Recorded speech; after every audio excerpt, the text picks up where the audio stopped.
Good morning, it's 5:30 a.m.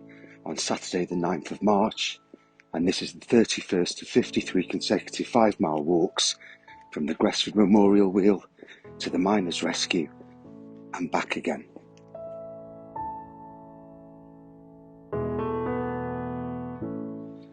Yesterday was a stark reminder of the severe physical and psychological conditions the Gresford miner would have to endure. Working in hellish conditions, under pressure to meet back-breaking quotas, they knew full well they were working in a death trap and that there was no escape. Their superiors knew their peril, but did little to ease it. They would surely want to leave and do something different, but there was no difference. There was nowhere to go, and their superiors knew that too. They were impotent, said the inquiry's commissioner.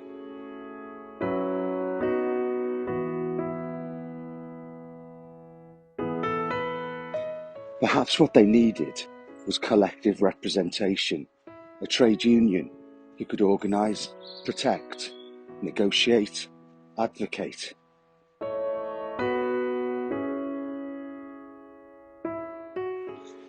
It was around 1830 when trade unionism in North Wales would organise sufficiently to secure early improved rights for the miner.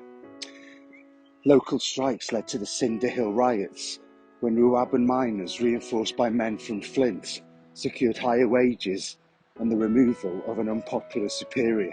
But despite this, economic slumps, union infighting, a string of unsuccessful strikes, and a general indifference towards the unions, to all intents and purposes, resulted in the death of trade unionism in North Wales by 1885.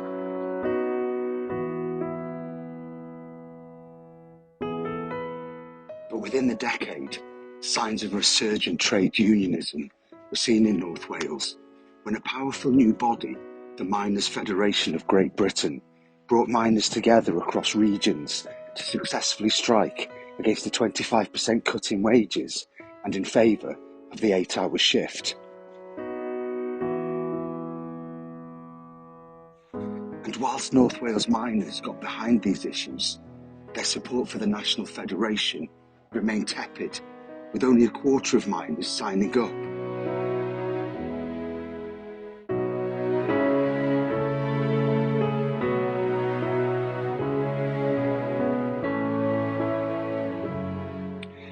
However, when a strong-willed, passionate man by the name of Edward Hughes, and later his son Hugh, became General and Financial Secretary of the Denbighshire and Flintshire Miners Association, membership and subsequent funds increased rapidly, and strikes and lockouts became more affordable.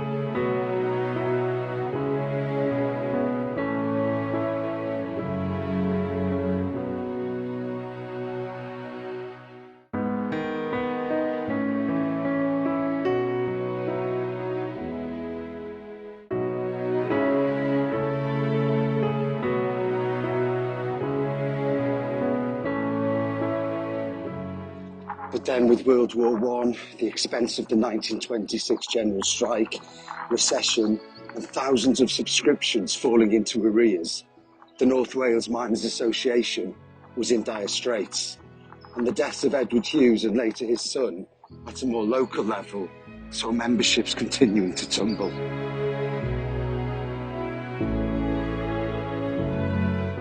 Some pits around Wrexham, such as Havard, bucked the trend and were far more militant than others.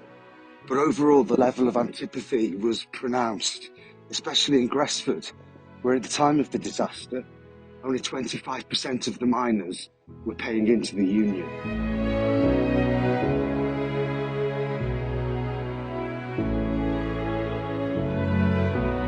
But why? Financial hardship was, of course, a factor. But Professor A. Dodd, writing in 1933, suggested something more cultural was at play, suggesting that Gresford lacked the close-knit, deep community roots of a Welsh-speaking village pit like Havard, and he described Gresford as cosmopolitan, anonymous, drawing men from dozens of scattered small villages and Wrexham, an impersonal and diversified town. He also alluded to the intransigence of the mine owners, in no rush to change, with next to no organisation to concern Bonsall and his deputies. And this created deep levels of apathy amongst the Gresford miners. Edward Hughes, who at one point seemed to be moving toward a mobilised workforce, wrote before his death in 1908 that in a good organised colliery, the humblest of men, like the strong and able, can reason with their managers without fear of being victimised. 30 years later, Henry Walker would state at the inquiry that the lack of collective organisation at Gresford was no doubt a reason why no inspection of the mine on behalf of the workers had been made for many years. And he would conclude by urging miners to become members of some effective trade union, if only on the grounds of safety. A well-organised trade union, he said, wisely directed, can be a potent influence for promoting greater safety in mines.